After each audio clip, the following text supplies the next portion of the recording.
Then we'll open it up for questions.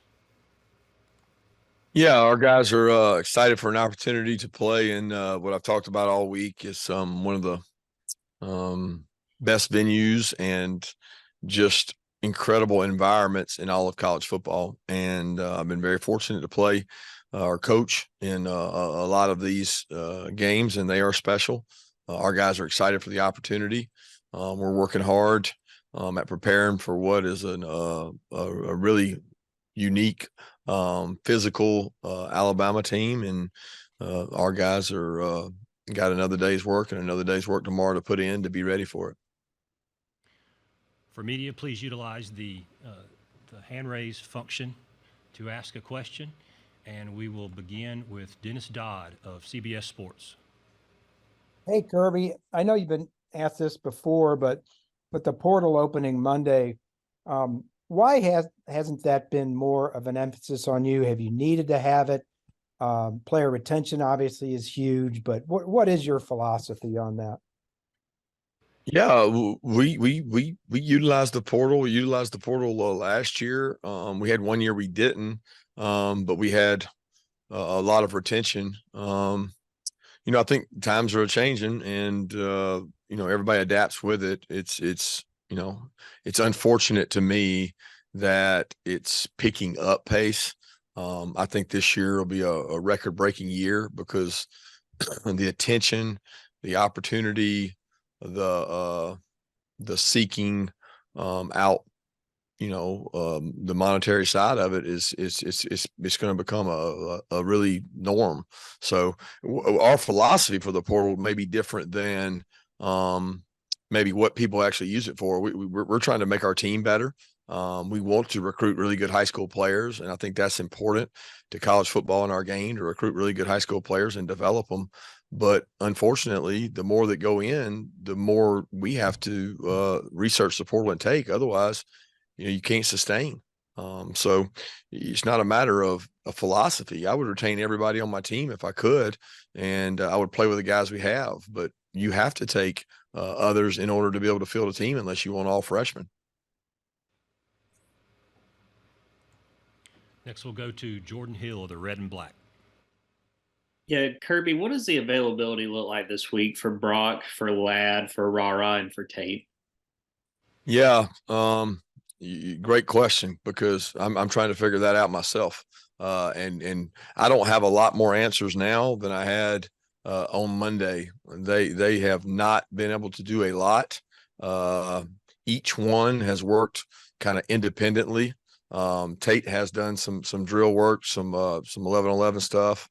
Brock sprinkled in some of that. The other guys have been able to run and do some things, but we're going to find out today what their availability is, to be honest. So it's it's tough, because it bothers me that people have said out there that we sat these guys for the last game. That wasn't the case at all. They couldn't go. And I don't know if they're going to be able to go in this game. It's just unfortunate to have those kind of injuries, especially for starters, on offense.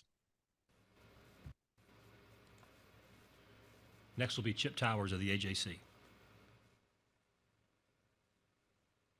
Yeah, Coach, we've talked a lot about Carson Beck this year and kind of his maturation.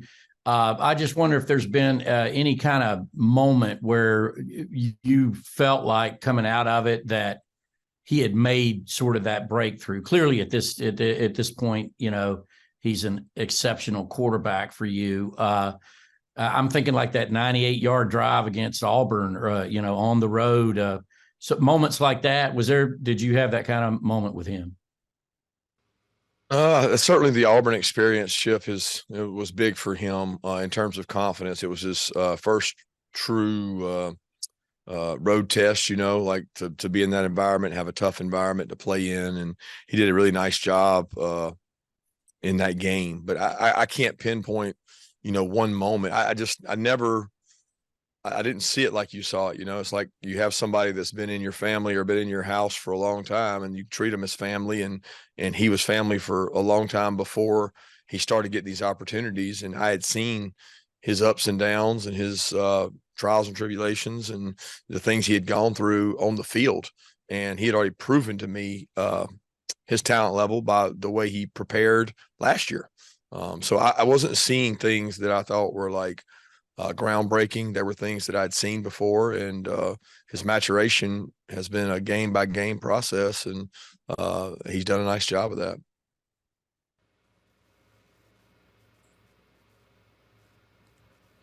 Next, we'll go to Mark Weiser, the Athens Banner-Herald.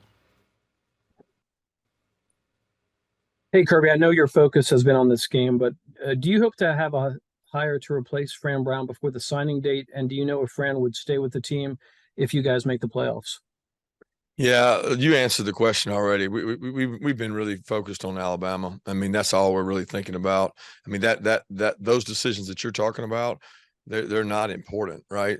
They have no relevance whatsoever to this game, and our focus and energy is on this game. So I mean, don't have to decide that right now, and don't even look to. Like, I don't even know why it's newsworthy, because what's newsworthy is he got a hell of an opportunity and he's done a tremendous job for us, and we're super happy for his family and for Syracuse to be getting someone of his character. But we're not worried about anything past Alabama. Next will be Seth Emerson of The Athletic. Kirby, how do you think the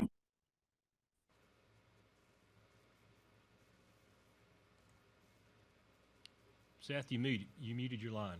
Go ahead. You got me? I do. Yeah, Kirby, sorry. How do you think the importance of this game is going to be impacted in the 12-team playoff era? And do you have worries that SEC teams might be hurt by playing in this game? I haven't really thought about it that way in terms of how it would be hurt in the 12-team playoff. I'm not sure. The only thing we have to indicate the future is what's happened in the past. So I think before all this came about, Greg Sankey and the staff and the minds that lead our conference looked into that and did a lot of y'all can do it. Go back and look at the last 15 or 20 SEC championship games and ask yourself how many of those losers or those two teams would get in a 12-team playoff. I don't know what that is, but I would venture to say that most would.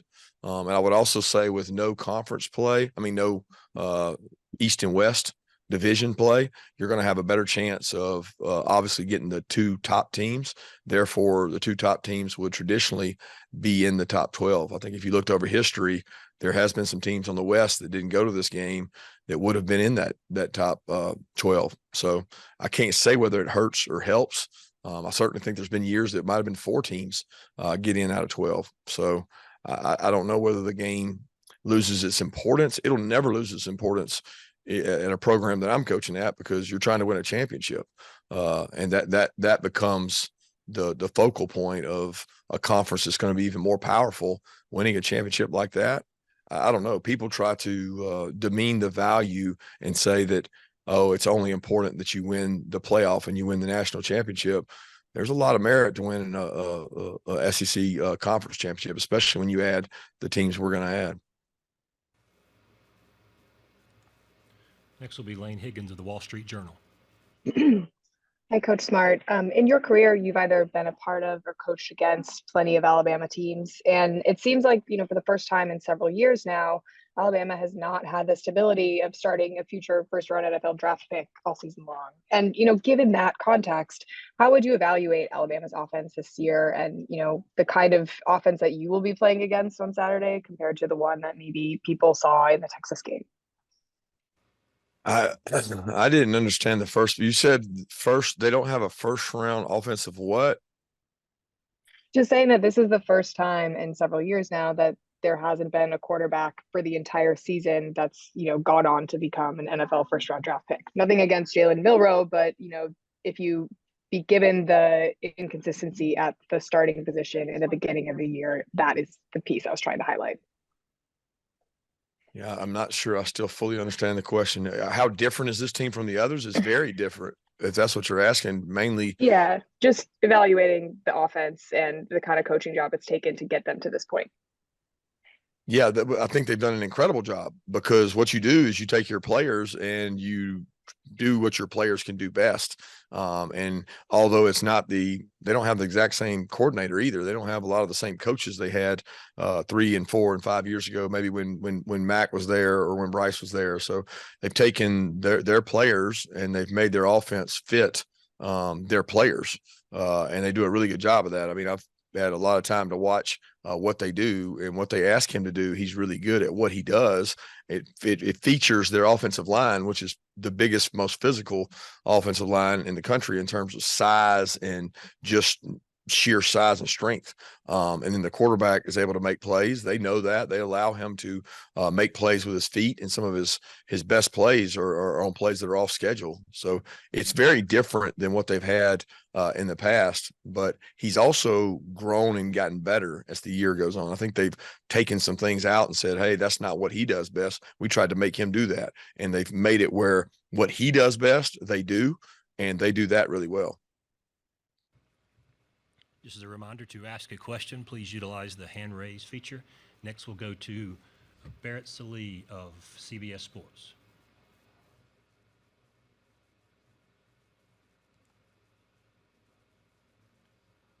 Barrett, if you could unmute your line.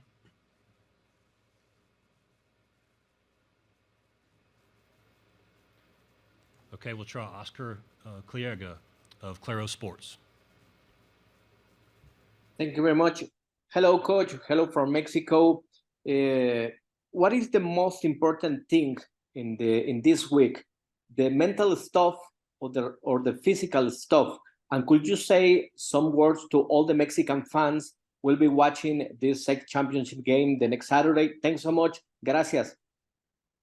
Thank you, Oscar. The most important stuff would be the mental stuff. I think at this point, the physical part is what it is. I mean, you're not going to get physically better at this point in the season. I think you can get mentally better, and you want your players to not be anxious and not be nervous. And they're playing a big game. The talent separation is not there. There's very equal talent when it comes down to it. So mentally, you want to be prepared for a moment like this and go play your best and not have anxiety. And to all the fans in Mexico that'll be watching the game, we certainly appreciate you guys watching us, and look forward to seeing a great game and a great atmosphere with the game being in Atlanta. Next, we'll go to Tony Lopez of East Coast Gridiron. Hey, Coach, you've had a ton of star players come from your defense over the last few years. What makes this defense unique and special in your eyes this year? They've overcome so much. The couple of the injuries we've had of guys out, Ty Ingram Dawkins being out, Warren Brinson being out, Pop being out. We've had different guys out at different times. They're very similar to a lot of our other defenses that nobody really cares who gets the credit as long as we do well. We have not had a dominant player, and I didn't think starting the season that we would have a dominant player, but we have a good group who plays well together, have a great coaching staff on the defense side of the ball who puts together a good plan each week and tries to highlight the strengths of the players we do have.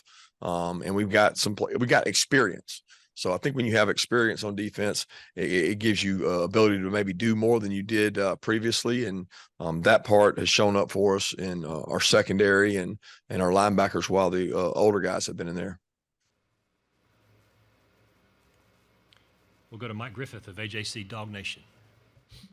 Kirby, could you share some insight as to how your staff works together in terms of you and Bobo and Muschamp, how far you go back, and some of the other guys that have been with Georgia in different capacities even before coming to your staff?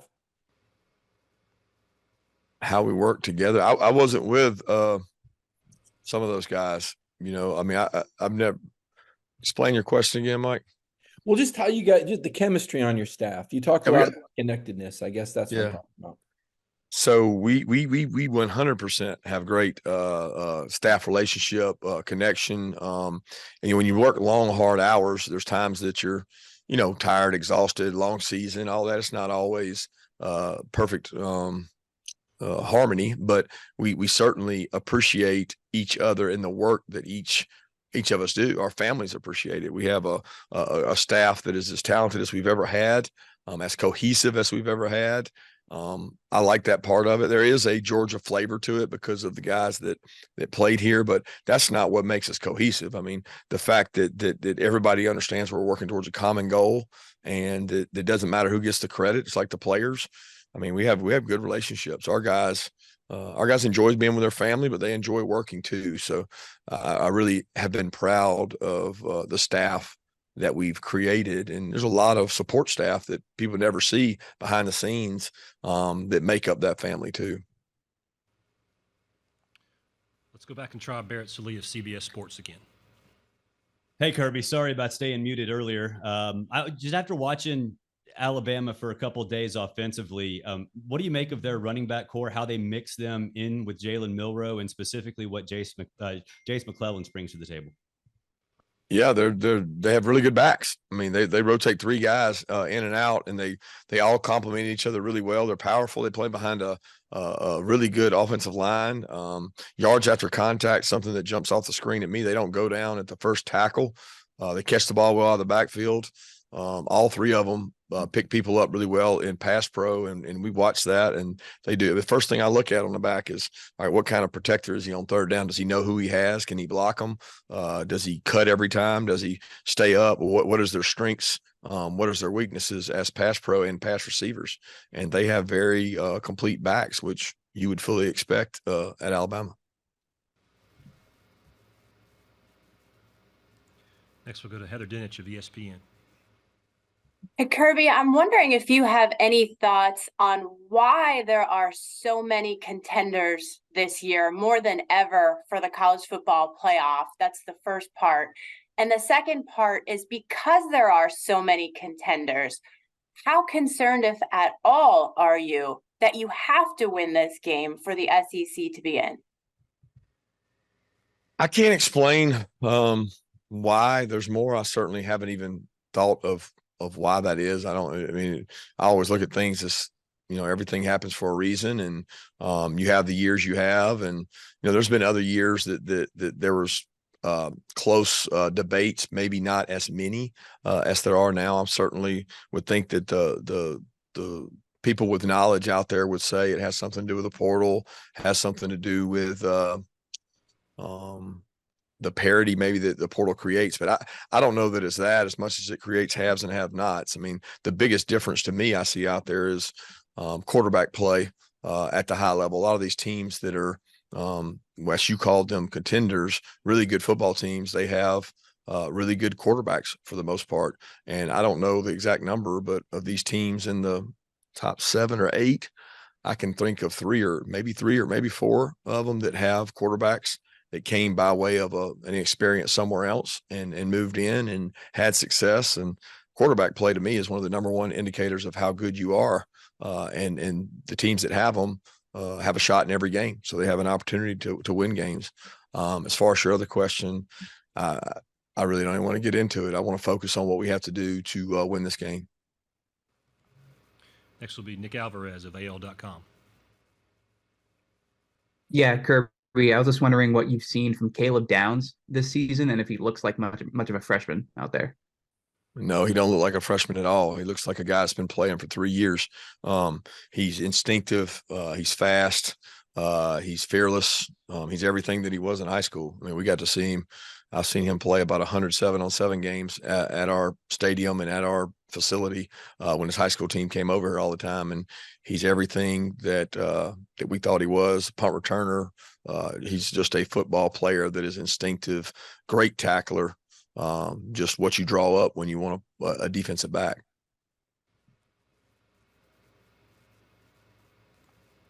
Next is Corey LeBounty of WNSP Radio.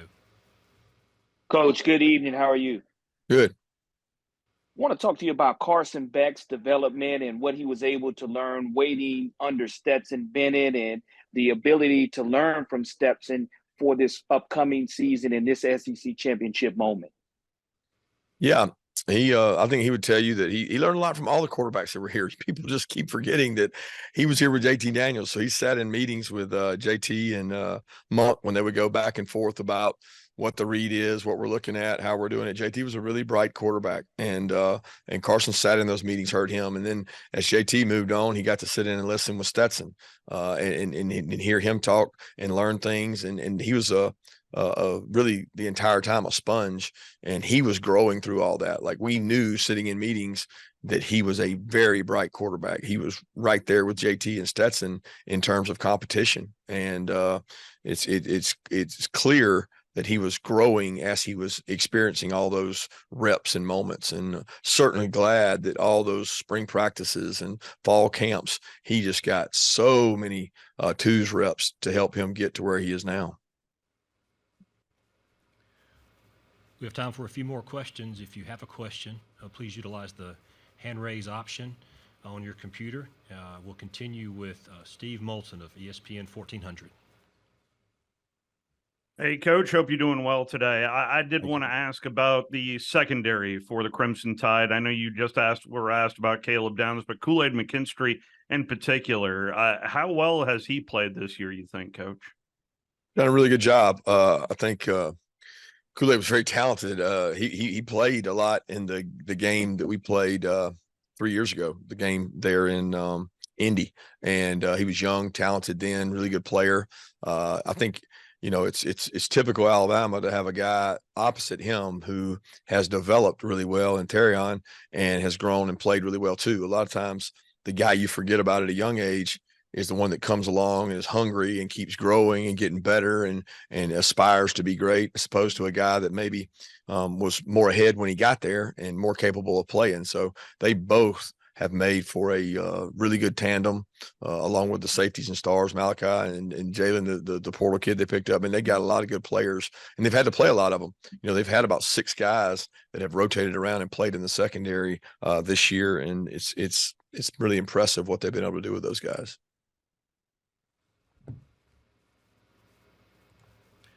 Next will be Joey Lamar of WSAV TV. Hey, Coach. You've been a part of this game every year since 2014 in some capacity, whether it was at Alabama or Georgia. Have you had time to think about that, and what does it mean to you? Well, I don't know if that's exactly accurate. I don't know that we've been a part of it every year, but we've been in it a lot. That's for sure. I don't look at it. I look at it as only this year, because only this year matters. The past years, great experiences, great teams, but my focus is on this game and this team. We've got time for one more, and we'll go to a follow-up from Mike Griffith. Coach, I know that centers don't always get a whole lot of attention or love, but Cedric Van Pran's been a guy in your program that looks like one of your pillars. Can you share some insight as to what he's meant to the team and just his growth coming in? Yeah, he was a tremendous leader. We knew when he decided to come back, it would impact our team in more ways than snaps and blocks. He would be a major figure in pushing guys to be excellent, to reach their goal. He's one of the most driven, dynamic leaders I've ever been around. He just cares so much and is so selfless. I mean, his practice habits this week alone have been stuff of legend, and we'll be showing videos of how much effort, how far he covers down, how important it is to him. He's one of the guys that doesn't look out for himself. He pushes everybody, and that's hard to find. And he's certainly a super high quality leader. Coach Smart, thank you for your time today, and we look forward to welcoming you back to Atlanta tomorrow. Thank you, guys.